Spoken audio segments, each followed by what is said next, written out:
Bon, merci d'être si nombreux pour cette rencontre, cette table ronde autour de la BD qui s'intitule la bande dessinée en dessin et dessin, deux fois en un seul mot. Je suis accompagné de Batem. Merci. Il y a un micro que si vous voulez vous partager. Bonjour à tous. Bonjour. Je suis avec Giovanni Rigano, qui heureusement parle français. Ciao a tutti. Parlez-vous italien? Non, pas italien. Ok, bonjour à tous. Pourquoi espagnol? Pourquoi espagnol? Si, Poquito. Si.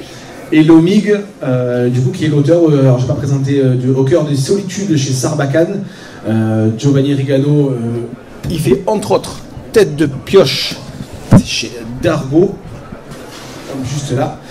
Et Batem fait, alors j'en ai pris un au hasard parce qu'il y en a tellement, donc tu as repris le Marsupilami. Je vais les chercher dans ma file, vous connaissez. C'est bien. Vous êtes des experts. Je prends mes fiches que j'ai pas lues du tout. Est-ce que vous pouvez chacun votre tour faire très brièvement votre parcours et ce qui vous a mené à la bande dessinée? Ah, bon, tout petit, déjà, je dessinais, comme tout le monde. Je ne me suis jamais arrêté. Dès l'âge de 3 ou 4 ans, je savais que je voulais faire du dessin. Et à l'âge de 5-6 ans, j'ai découvert que mon papa avait été abonné au journal de Spirou. Et j'ai découvert les Spirou qu'il avait gardés précieusement dans la cave. À 6-7 ans, j'ai commencé à lire. J'ai continué à parfaire mon sens de la lecture en me plongeant dans les Spirou. Et je me suis dit, plus tard, je ferai ça.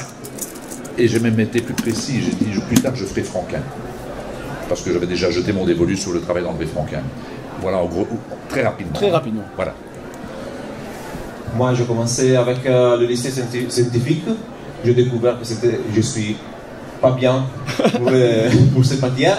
Et donc, j'ai fait une école de bande dessinée à Milan, après l'Académie Disney. Et j'ai travaillé chez Disney depuis des années. J'ai fait des adaptations des films de Pixar, Les Indestructibles, Ouais. Pirates des Caraïbes, Lilo Stitch, donc beaucoup d'adaptations. Et après, j'ai commencé à travailler pour la France, pour les États-Unis, et j'ai connu deux auteurs, Owen Colfer et Andrew Duncan, qui sont un auteur irlandais et anglais. Et on a commencé à travailler ensemble sur des graphic novels originales, sur des thèmes forts. Donc, les premières qu'on a fait ensemble, c'était Migrants, qui parle de migration, évidemment. Et après, on a travaillé sur climat, et on est en train de faire un troisième tome sur la guerre. Obligatoire. Ouais, alors moi, le parcours n'a pas été. Ça a été un changement de situation, puisque quand j'étais enfant, moi je lisais pas trop de bande dessinée. Je lisais plutôt des romans, mais le dessin était toujours un vecteur pour moi pour faire des petits. Je faisais des petits dessins, puis je m'envolais un peu dans mon imaginaire, quoi. Et puis au bout d'un moment, j'ai commencé à faire des dessins aussi pour faire mes copains à l'école, des petites scènes humoristiques.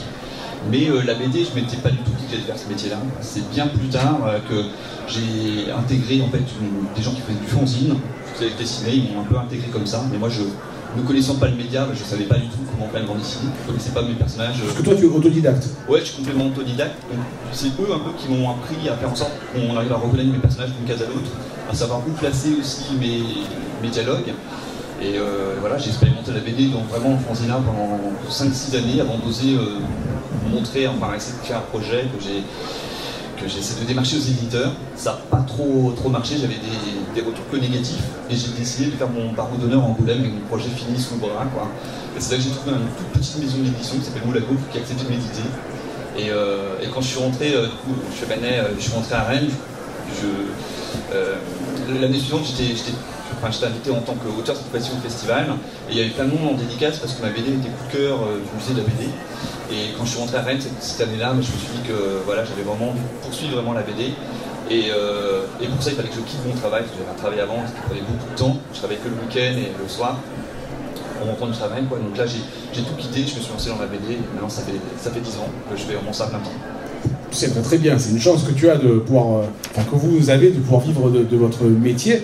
Je peux donner une petite précision. Entre l'âge de 6 ans où j'ai décidé de faire Franquin Mais le jour où je suis devenu professionnel, il s'est passé plein de choses. J'ai été quand même assez bref sur cette histoire-là. Alors on va y revenir du coup. Faut pas croire que hop là, ça y est. Non, non, quand même. Alors du coup, Lomik, tu disais quelque chose de très intéressant. C'est est-ce que tous les dessinateurs sont des espèces de jeunes, des caricaturistes dans l'âme, et ils aiment faire rire les copains, ils aiment dessiner les profs, ils aiment dessiner les parents. C'est quelque chose que vous aviez en commun? En ce qui me concerne, oui, puisque dès la 6e primaire, j'ai eu pas ma première retenue, mais mes parents ont dû venir à l'école pour rencontrer l'instituteur, parce que j'avais caricaturé l'instituteur. Il avait une petite barbe et je l'avais dessiné en chèvre. Mais bon, j'avais... Non, c'est logique. Mais oui, bien sûr, j'avais 8-9 ans en même temps. Hein. Et en fait, il en a beaucoup rigolé, mais je ne pouvais pas le faire. Et après, il m'a invité à caricaturer tous les gars de la classe et j'ai commencé comme ça. Une vocation était née. La vocation de caricaturiste un petit peu, puisque je suis devenu dessinateur de presse par la suite. Mais bon, c'est naturel, on dessine ce qu'on a autour de soi dans un premier temps. Très rapidement aussi, je pense que vous êtes passé par là aussi. On recopie un petit peu les bandes dessinées des auteurs qu'on aime. Toi peut-être un peu moins, puisque tu n'as pas eu le même parcours, mais voilà, je te rends. Vas-y, non, je passe à Giovanni si tu veux.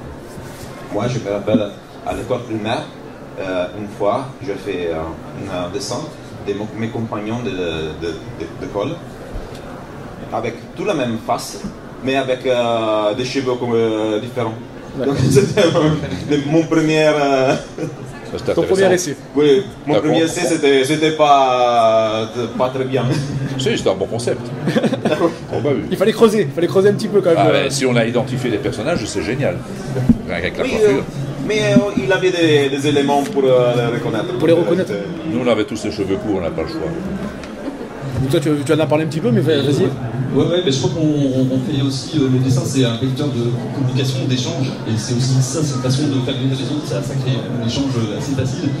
Et le petit passage que j'ai pas raconté avant, c'est que moi j'avais, du coup avec mon travail, j'ai plus tout le temps de dessiner, et c'est quand j'ai fait un voyage en Afrique, mon frangin m'a offert un carnet de voyage, et là ça m'a remis un petit peu, je me suis dit pourquoi pas dessiner une situation qui se passait, et quand je dessinais, tout le monde venait autour de moi, quoi. Parce que finalement le dessin c'est quelque chose d'assez attractif, c'est un langage universel, et du coup tout le monde venait autour de moi, et je me suis dit mais il faut absolument que je refasse entrer le dessin dans ma vie d'une façon ou d'une autre, parce que ça manquait beaucoup, ça me rappelait vraiment les années justement, le lycée, quoi, mais tout le monde vraiment, l'échange à travers le dessin que je me mettais à dessiner.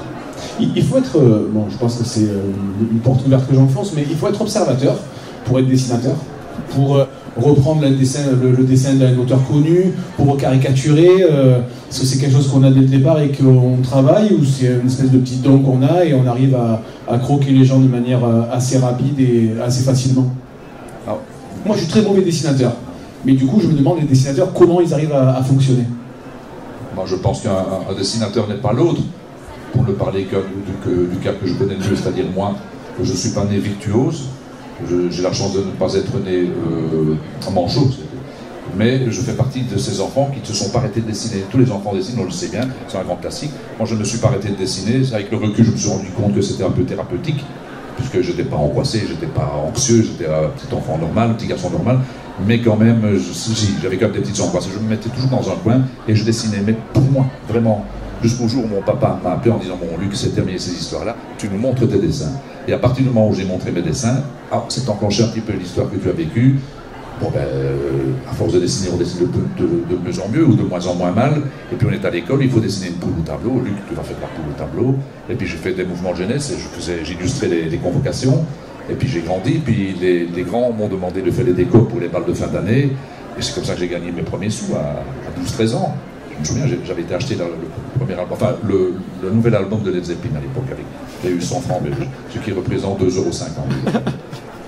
Donc voilà, alors pour en revenir au sens de l'observation, il faut être observateur inévitablement, mais un jour j'ai parlé avec André Franquin du sens de l'observation, il me dit la mémoire, parce que j'ai associé un peu à la mémoire visuelle, il me dit la mémoire visuelle, ça n'existe pas. Premier conflit avec lui parce que je n'étais pas d'accord, mais il me dit, exemple, dessine-moi la porte d'entrée de ta maison, est-ce que tu es capable? Je ne pourrais pas la dessiner précisément, mais je pourrais te donner une idée de ce qu'est ma porte de maison. Oui, donc tu n'as pas la mémoire visuelle. Voilà, bon, c'était un débat qui était ouvert, mais si, je pense qu'il faut être observateur et avoir une certaine mémoire visuelle, parce que si on n'a jamais dessiné un animal, on doit se plonger dans la documentation. Maintenant, vous me demandez de dessiner un singe ou n'importe quel animal que j'ai déjà dessiné dans la jungle. Tu vas y arriver, oui. Ah ben, je vais le dessiner directement au feutre. Donc, je l'ai quand même emmagasiné. Donc, la mémoire visuelle existe quand même. Giovanni, vas-y. Est-ce que je répète la question? Oui. En fait, c'est est-ce qu'il faut être observateur pour être dessinateur? Est-ce qu'il faut être observateur Regardez, de ce qui nous entoure? Au fait, c'est par exemple, chez Disney, c'est la règle base du dessin. La première chose qu'ils m'ont dit, une des premières choses qu'ils m'ont dit, c'était regarder toujours chaque fois que vous pouvez. Par exemple, il avait 5-10 personnes assis sur le siège. Personne s'est assis dans la même façon. Vous êtes quatre. Personne n'est assis de la même manière. Voilà, vous êtes toujours différents. Et ça, c'est l'inspiration pour votre dessin. Regardez, observez et prendre pour émettre dans votre dessin ce que vous voyez. En fait, ce qui est typique chez un sujet, tu vas le récupérer pour le mettre dans ton dessin. Oui. Et là, c'est beaucoup connecté avec la psychologie, par exemple.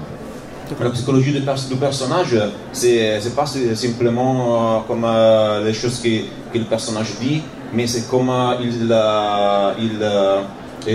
récite, il agit. Il agit, voilà. D'accord.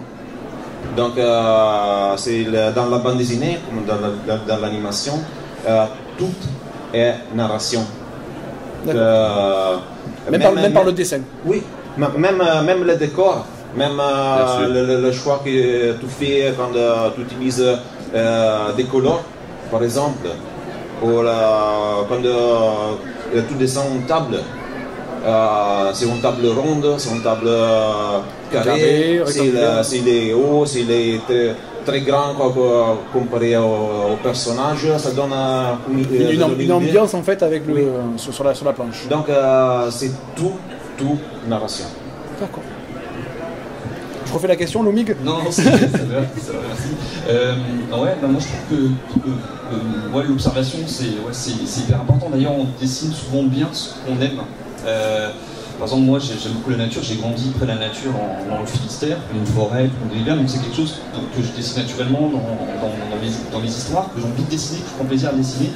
Or, si on me demandait par exemple de faire une BD sur les voitures et tout, là par contre c'est quelque chose que j'y connais rien en marque de voiture et tout ça, donc j'aurais pas vraiment plus de mal.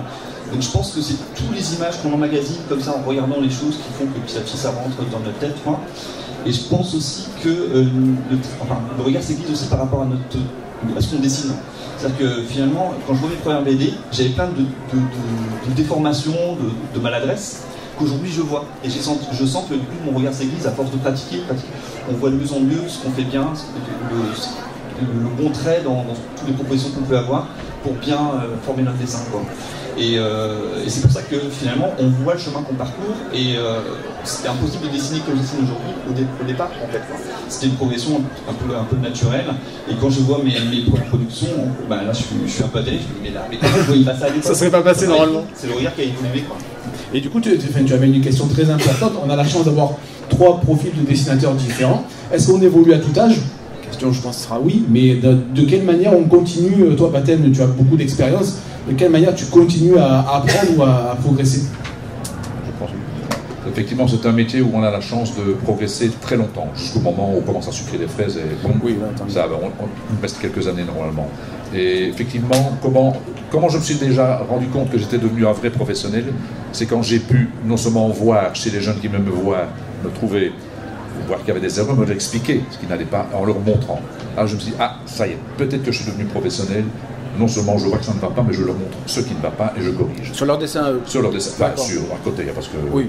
Moi j'ai vécu une expérience malheureuse quand j'avais 5 ans. On devait terminer une peinture très rapidement, le coup se terminait, et mademoiselle Ernest, j'ai pas oublié son prénom, m'a dit Luc, il faut y aller. Je dis j'ai pas fini. Elle a pris mon pinceau et elle a terminé ma peinture avec moi. Et c'était mauvais. J'ai dit qu'est-ce que vous avez fait là? C'était un garçon qui m'avait fait une jupe. Je suis rentré chez moi. terrifié. Ah ouais. En rage, comme c'est pas possible. Et aujourd'hui, quand je vais voir des jeunes, et que dans les classes, dans les écoles, que je fais des tutos et des ateliers, jamais je dessine sur leur feuille, ou alors avec leur permission. Voilà. Mais donc, effectivement, on continue à progresser, et je m'en suis rendu compte également, je vois bien que chaque jour qui passe, j'ai un peu moins de difficultés à mettre sur papier ce que j'ai dans la tête. Donc là, c'est une forme de maturité, de progression, effectivement. Mais bon, je viens de loin. Giovanni, vas-y. Est-ce qu'on, du coup, je répète la question? Non. Ah, cette fois-ci, c'est bon. Voilà. Non, c'est parce que je m'étais un peu éloigné tout à l'heure. Pour moi, les progrès, c'est surtout relié au projet. Je change souvent de style. Par exemple, voilà, Tête de Pioche, c'est très humour. Ça, c'est un peu plus pour voilà, les ados. Et quand je passe d'un projet à un autre, et après je retourne, je reviens. D'accord. Sur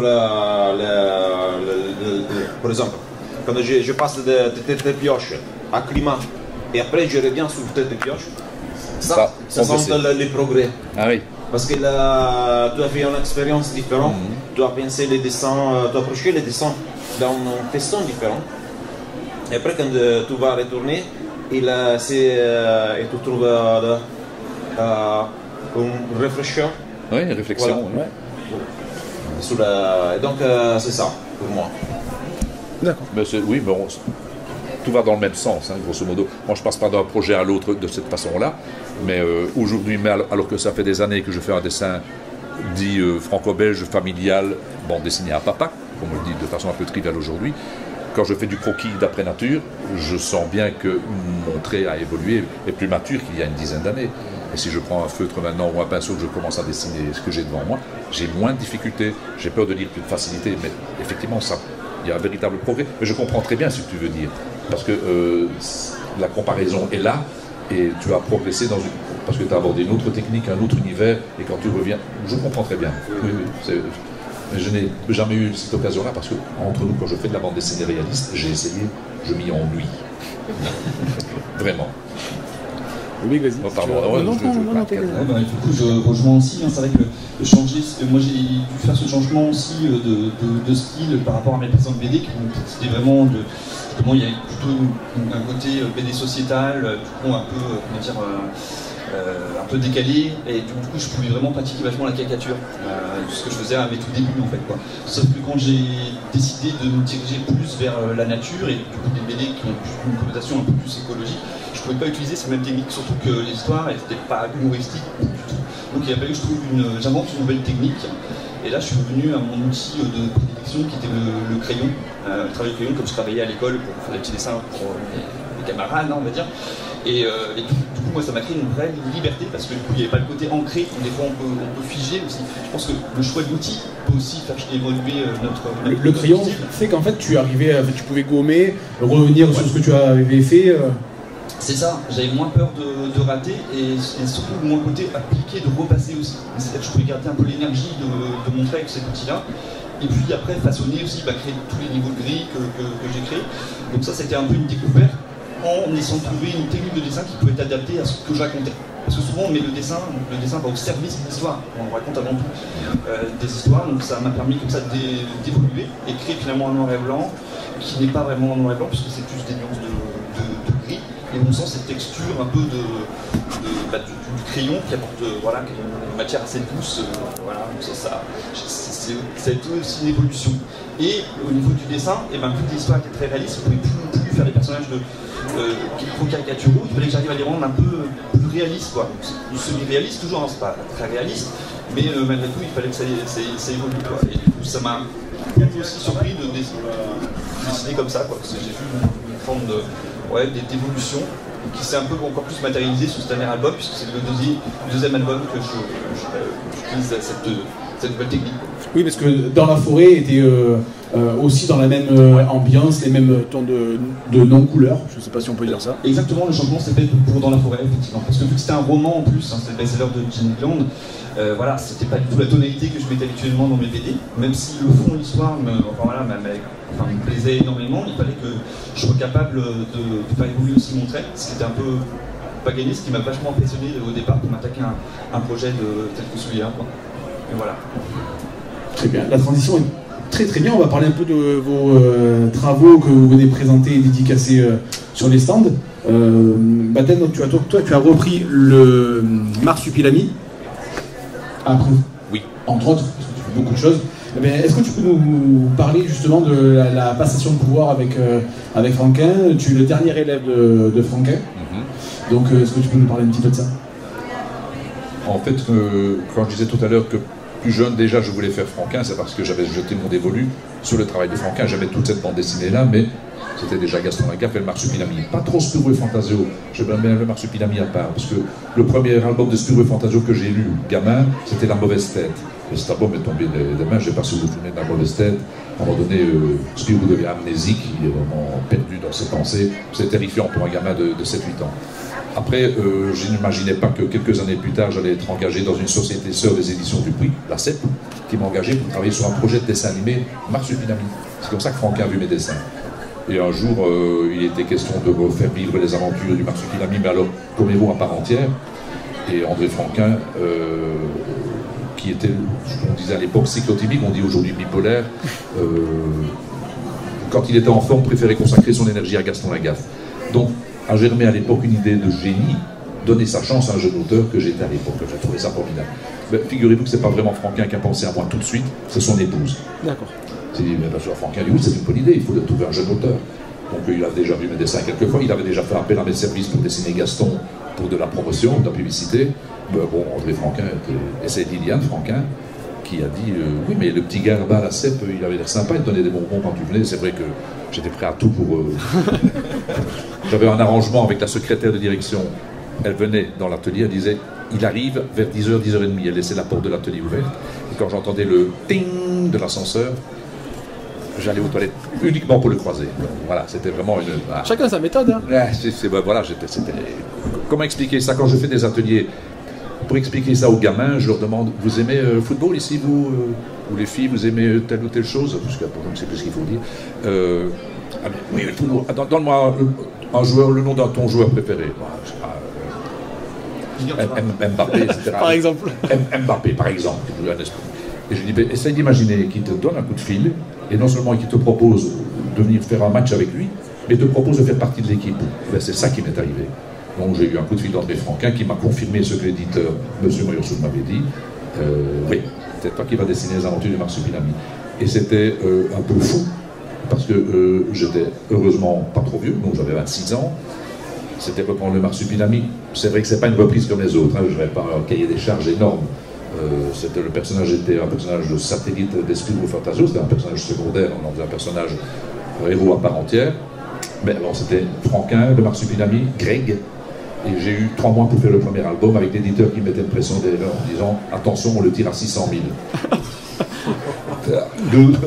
Oui, la pression. Et j'ai fait le calcul, je me suis mis au boulot effectivement le 4 mai et l'album était présenté à la presse en septembre. Mai, juin, juillet, on déborde un peu sur août. Allez, 4 mois et demi et l'album présenté à la presse.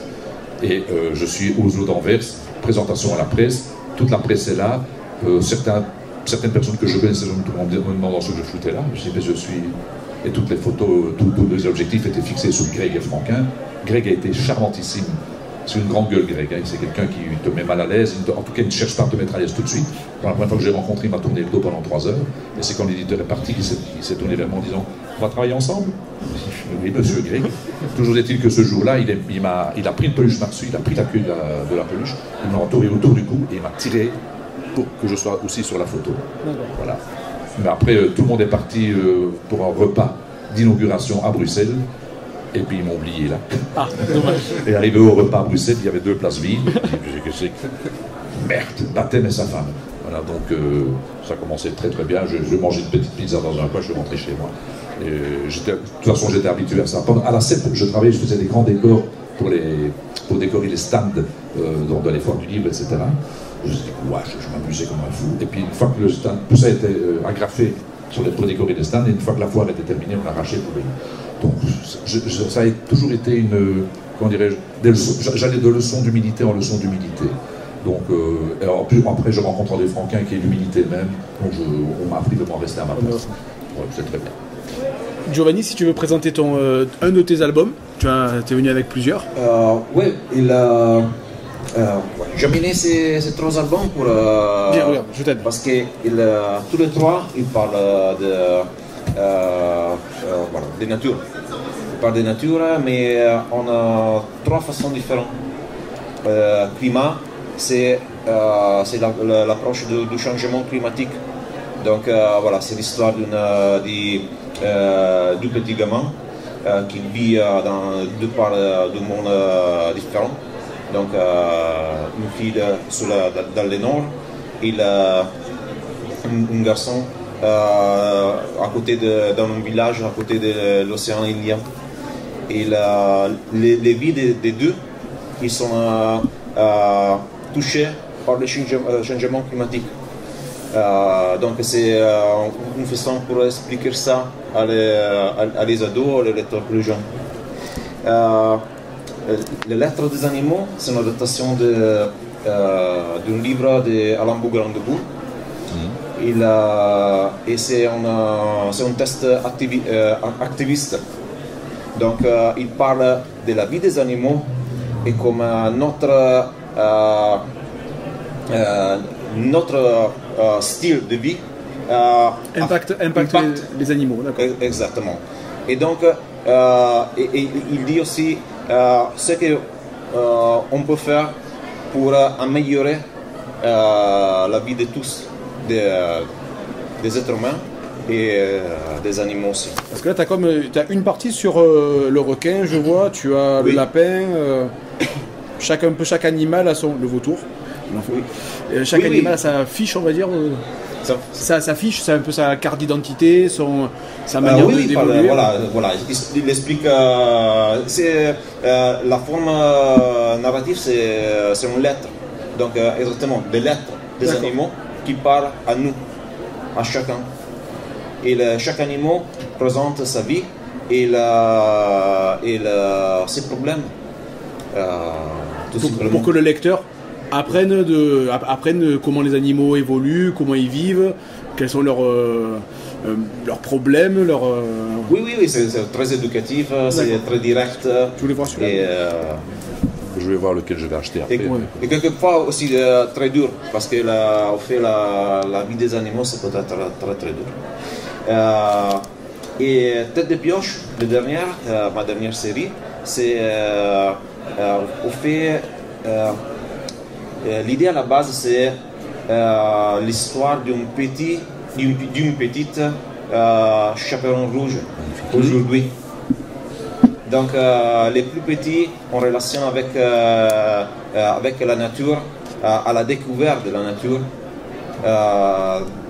avec la côté plus aventureuse et joyeuse. Donc ils sont 3 livres très différents qui parlent de nature avec 3 côtés différents. D'accord. Moi j'ai 2 albums qui parlent de la nature, donc celui dont je parlais tout à l'heure, Dans la forêt, qui est l'adaptation du roman de Gene Egland. Là pour le pitcher brièvement, il y a une énorme panne d'électricité, donc rapidement il n'y a plus à manger dans les grandes surfaces, il n'y a plus d'essence dans les stations-service, et les gens vivent plus chez eux en attendant que ça redémarre. Donc c'est pas sans nous rappeler la période du confinement, sauf que ça redémarre pas. Et du coup on va suivre 2 sœurs qui ont 17 et 18 ans et qui vivent en plein milieu d'une grande forêt, au milieu d'une grande forêt dans le Californie du Nord, avec des séquoias géants, tout ça. Et du coup ils vont devoir apprendre à recollaborer avec la nature pour survivre. Et donc c'est vraiment un livre sur la résilience, mais aussi sur une capacité à nous réinventer quoi qu'il arrive. Donc c'était vraiment je trouve un livre vraiment porteur d'une certaine lumière. Et quand je l'ai terminé, j'ai pris beaucoup de plaisir déjà à dessiner les grands arbres, les grandes forêts et tout. Et je voulais absolument continuer à dessiner, parce que ça fait du bien aussi. Finalement, quand on dessine, pour moi, les sapins, les grands arbres et tout, c'est comme si je suis à mon bureau, mais j'ai l'impression d'être dehors, quoi. Donc c'est une vraie bouffée d'oxygène. Donc voilà, je voulais continuer à vivre ça. Et aussi parce que voilà, ça a du sens aujourd'hui, mettre la nature aussi au centre de nos histoires par rapport à le rapport qu'on a avec elle aujourd'hui, qui pose quand même de gros problèmes, on le voit bien. Et j'ai fait plein de recherches et j'ai fini par tomber un peu par hasard sur la fiche Wikipédia de John Muir, que je ne connaissais pas du tout et qui est considéré comme un des premiers écologistes modernes. Et là, j'étais complètement séduit par sa vie, puisque c'est une vie incroyable, hyper remplie. Donc il est très connu aux États-Unis, mais pas forcément en France. Et voilà, et qu'il est devenu après le fondateur du parc Yosemite en Californie. Il est aussi, il a créé la première association d'écologie et la plus grande aux États-Unis. Et ce que j'ai choisi de raconter dans cette histoire, c'est pas toute sa vie, c'est pas une biographie du tout, c'est vraiment son premier voyage que j'ai romancé. Donc pour pitcher un peu, ça se passe en 1868, donc juste après la guerre de sécession. Et John Muir à ce moment-là travaille en tant qu'ingénieur dans une scierie. Et il va bloquer, en voulant réparer le mécanisme, il va bloquer sa ligne dans les rouages de la machine. Ça va bloquer la courroie, et elle va finir par lâcher, et la ligne revient en plein visage et ça lui claque les yeux, quoi. Donc il a 28 ans, il croit qu'il va rester en fait toujours aveugle. Et là il a plein de regrets parce qu'il se dit que s'il avait su ça, il aurait fait un grand voyage, au moins pour avoir des belles images, à se mettre dans sa tête, voilà. Et il va miraculeusement guérir. Et là, il dit bon, j'ai une seconde chance, et il va entreprendre un voyage de 1500 km à pied à travers l'Amérique. Donc en évitant toutes les villes, en fait. Hein, donc, lui, le but, c'est de s'enfoncer toujours plus loin dans la nature, jusqu'à la Floride. Et c'est ce voyage-là qui, au début, un voyage un peu plaisir, un voyage de ses rêves, va complètement transformer l'homme qu'il est. Et il va complètement se reconnecter à la nature. Et ensuite, ça va plus être possible pour lui de revenir, reprendre sa vie d'avant. Il va passer toute son existence à défendre, à sensibiliser les gens à l'idée de créer des espaces naturels protégés. Donc c'est un monsieur qui a beaucoup d'humilité, beaucoup de poésie, et surtout une façon de s'émerveiller face à la nature et de transmettre cet émerveillement qui m'a vraiment bouleversé. Donc voilà, j'essaie de lui rendre le plus bel hommage possible. Très bien. J'ai lu bien vendu.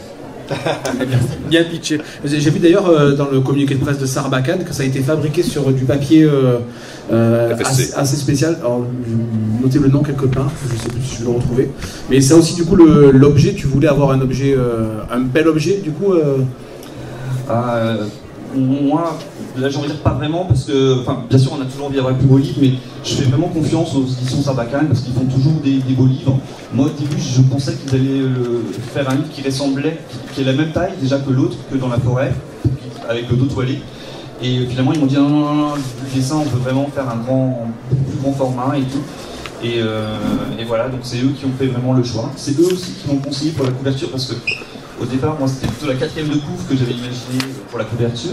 Et ils m'ont dit, mais cette image, elle est un peu froide, alors que finalement, c'est un livre assez intimiste. On a l'impression de voyager avec le personnage principal. Donc, on a besoin d'être plus proche de lui, quoi. Et donc là, ils m'ont invité, ils m'ont proposé de faire cette couverture avec le feu de camp. Et je trouve qu'ils avaient vraiment raison. Donc c'est vraiment la maison d'édition c'est moi qui a fait le dessin, bien sûr. Mais ils sont là aussi pour conseiller, pour faire le beau livre et essayer de faire en sorte qu'il puisse plaire. Du coup, c'est ça aussi le travail qu'un auteur fait avec un éditeur. C'est vrai que nous, en tant que lecteurs, des fois, on se demande un peu à quoi sert le rôle de l'éditeur, mais quel est-il vraiment?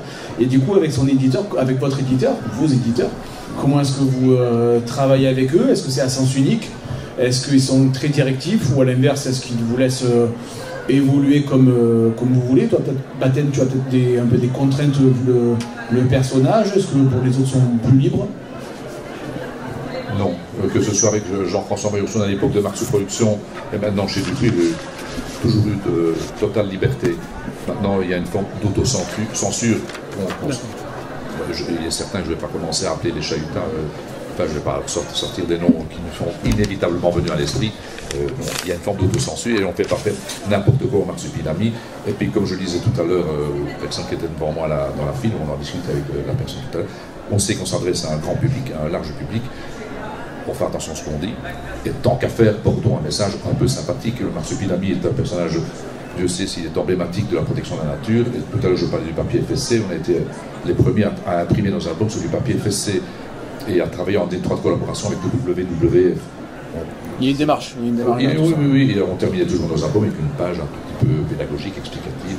Donc, mais il y a de temps en temps, par exemple, le prochain album.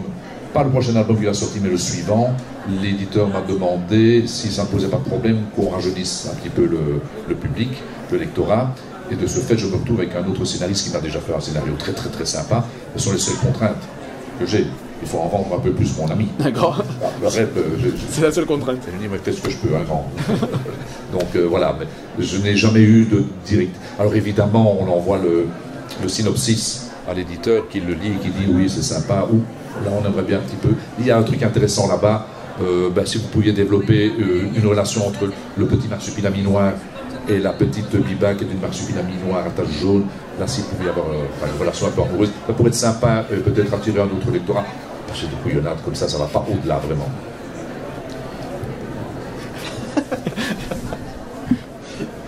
Alors, pour moi, ça dépend de... dans ma carrière, j'ai travaillé chez plusieurs maisons d'édition. Donc, par exemple, quand tu travailles chez Disney, il y a des règles très... Oui, j'imagine, ouais, très strictes. Très strictes. Et donc, tu dois faire Disney. C'est ça. Mais normalement, avec les autres maisons, il y a beaucoup de liberté. D'accord. Et confiance. Oui. En France, aux États-Unis aussi. Je dis, par exemple, évidemment, quand tu fais une série, c'est toi qui te donne des règles au début. Et après, tu les dois respecter, bien entendu. Et ça, je l'ai compris avec ma première série qui s'appelait en France, qui s'appelait Daffodil. Quand j'ai fait le premier tome, ça a bien marché, mais je trouvais qu'il avait un côté trop Disney. Et c'était mon premier album au dehors Disney. Donc, je voulais faire un truc différent. Différent, ouais. Et au fait, quand il est sorti, je l'ai trouvé trop Disney. Ouais. Donc, j'ai fait les 2 albums après. Et je me suis progressivement éloigné du style Disney. Mais au fait, ça signifiait une série avec 3 albums, avec 3 styles différents. Ça peut être une et évolution. Ça, c'était pas bien pour la série, évidemment. Ben, si l'évolution était trop rapide, oui, mais sinon, tout le monde a la liberté d'évoluer. Si tu prends mes premiers albums et au bout de 34 albums, c'est totalement différent. Mais ça a été progressif. Et il n'y a jamais eu de démarche délibérée de ma part de faire autre chose. C'est un peu malgré moi. Et je vais revenir un petit peu sur un tout petit détail, puisqu'il parle de Disney, j'ai oublié. Là, je viens de terminer un album chez Glénat, pour Disney en fait, puisque je dessine à Donald Duck, un photomial qui sortira au mois d'octobre. Enfin, je ne suis pas là pour faire la promo, mais tout ça pour dire que là, pour la première fois de ma vie, les planches sont passées chez Disney.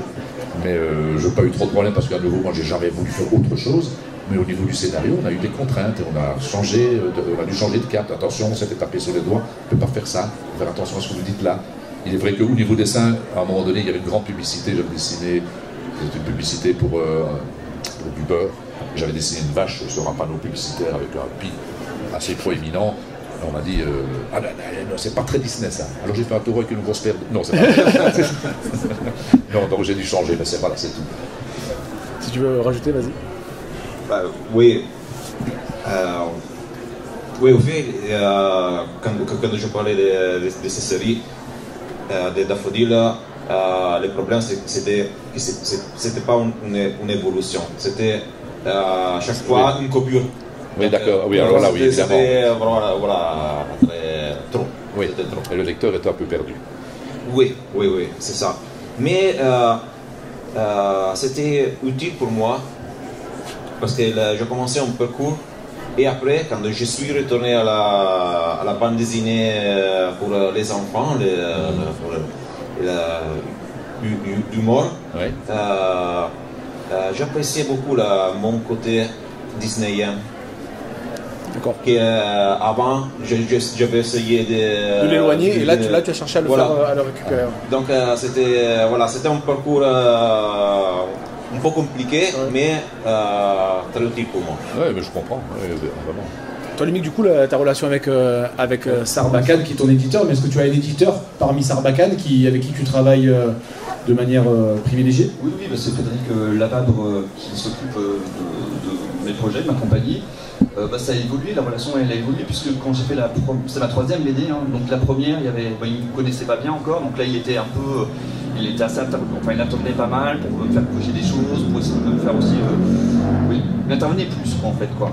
Mais donc cet album, voilà, ça s'est fait comme ça, et puis j'ai senti que pour le deuxième qui est dans la forêt, il y avait une vraie confiance quand même en moi, puisqu'il a cherché, à partir du moment où il a acheté les droits dans la forêt, le roman, hein, pour l'adaptation graphique, et il m'a vraiment protégé. Il a vraiment fait en sorte que je puisse avoir toute ma liberté de création, et même il m'encourageait à ça. Au début, j'étais tellement impressionné par le livre, parce que c'est un livre qui m'a fait vraiment une forte impression, que du coup j'avais du mal à trouver la juste distance, donc j'avais tendance à vouloir tout raconter, quoi.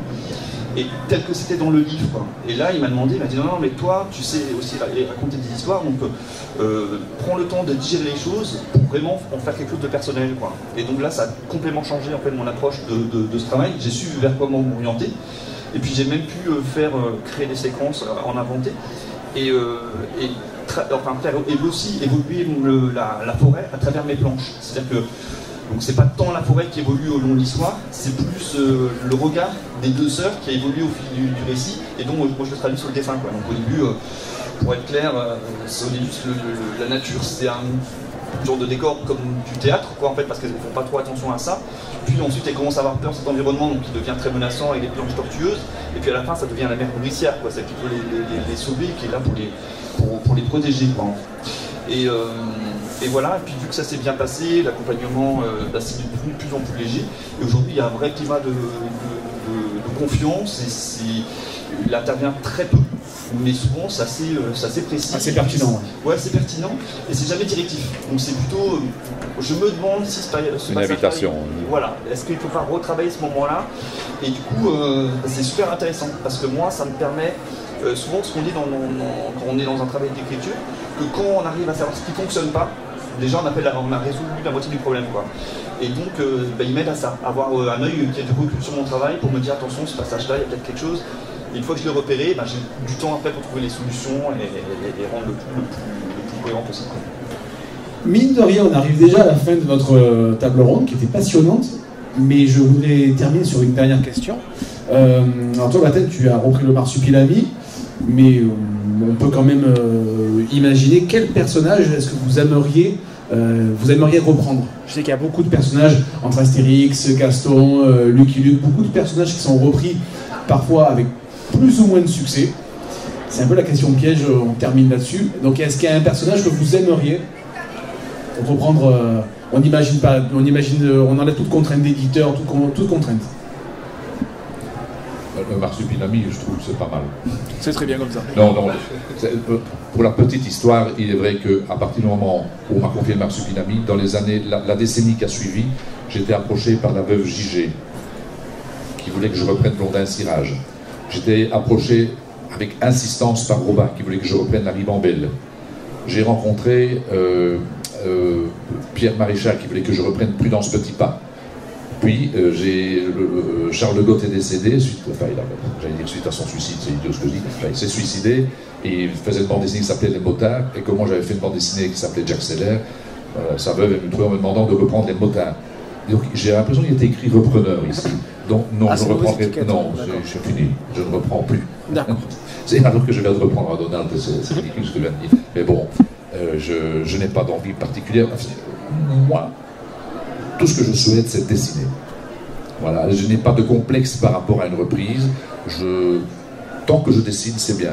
Tout au début, moi, avant de faire des albums, on m'a demandé pour la RTBF, qui est la radio-télévision belge, je faisais des cartes en relief et j'y amenais du dessin. Dessiner. Moi, je suis un dessinateur. Alors si en plus de ça, je peux raconter des histoires, tant mieux, mais je suis dessinateur. Alors dessiner tout ce qu'on veut. Si on me demande de dessiner la chaise, je vais y prendre du plaisir. Maintenant, il y a des choses, je disais tout à l'heure que je m'étais essayé la bande dessinée réaliste parce que mon beau-frère m'avait proposé un scénario. Je l'ai fait et je me suis ennuyé. Et la bande dessinée n'est jamais sortie d'ailleurs. Je n'aurais pas été très bon. Voilà, je n'ai pas d'envie particulière de reprise. Mais si on pouvait me laisser la possibilité de dessiner encore très longtemps, ça me suffit amplement. C'est très bien. Moi, je crois... J'aimerais bien reprendre le personnage de ma première série, Daffodil. faire une quatrième version de... Ah oui. D'accord. Pour bien égarer le lecteur, définitivement. C'est vrai que mon premier amour au niveau de bande dessinée, c'était Disney, donc Mickey, Astérix et le Schtroumpf. D'accord, le Schtroumpf. J'aimerais bien, j'ai fait une petite histoire de Mickey l'année dernière et j'aimerais bien le reprendre pour faire une autre version, une histoire un peu plus longue, un peu plus articulée. Plus développée, ouais. Sur Mickey. Et j'aimerais bien un jour essayer de faire quelque chose sur le Schtroumpf. J'adorais. Je me rappelle l'esprit de la forêt, le pays maudit. Oui, c'est assez incroyable. Ouais. Ben c'est fou parce que moi j'avais Donald sur mon bol et mon assiette quand j'étais gamin, je viens d'en faire un. J'étais fan de Franquin, il me propose de dessiner le Marsupilami et j'ai travaillé pendant 3 semaines au studio PO. Qu'est-ce que tu voulais de plus? Non, c'est un parcours bien rempli. Et j'ai dessiné une planche Astérix pour le spécial anniversaire. Quel CV. Lomig, Autant de ma gueule. Lomig, du coup, quel personnage tu aimerais reprendre? J'essaie de réfléchir très vite. T'as eu un petit peu de temps pour réfléchir. Ouais, mais même là, tu vois, je sais pas trop quoi dire. Parce que tous ces personnages, tous ces univers sont super, hein, forcément. Mais après, j'ai pas vraiment un truc, j'ai pas une envie particulièrement de reprendre un personnage. Moi, mais tu lisais pas de bande dessinée, disais-tu? Après, j'ai quand même lu aussi, quand même lu des Tintins, Astérix, quand même. Bill, aussi les Schtroumpfs, tout ça je connais quand même. Ah oui, je pensais que tu avais échappé quand même. Ouais, non, un petit peu, mais je lisais pas, c'est-à-dire que j'étais pas passionné, quoi. Je connaissais, mais sans en lire beaucoup, mais j'en ai plein quelques-uns. Mais non, il n'y a pas un truc. Moi, c'est plus l'histoire en fait. C'est l'histoire qui m'intéresse plus que les personnages. Voilà. Et donc, il n'y a pas comme ça une école comme ça particulière qui. Voilà, je sais. D'accord. Bon, on va reformuler la question. Quel roman voudrais-tu adapter? Bonne question. Bonne question, non? Bonne question. Wow, comme ça, parce que du coup je recherche l'inspiration en ce moment, donc je suis en train de l'adaptation d'un roman, ça peut être une possibilité, mais pour l'instant je sais pas bien encore. Après il y a plein de romans, mais comme voilà, pareil, je donne un peu ma langue au chat si je ne saurais pas vraiment dire un truc. On va te présenter à Brémo, à Frédéric Brémo qui adapte des romans plus vite que son ombre, donc il va trouver quelque chose à faire. Si je dois dire un comme ça, ce sera parce que j'ai lu un roman qui m'a beaucoup plu il y a pas longtemps, c'est Le Chemin des âmes de Joseph Boyden. Voilà, je vais dire ça parce que je pense à lui tout de suite. Bon. Bonne idée. Merci à vous et merci d'avoir suivi la rencontre. Merci beaucoup. Oui, ne vous bousculez pas pour la sortie, là, soyez prudents, un peu de respect. Je vous remercie, on se retrouve. Merci à vous en tout cas, merci. Merci.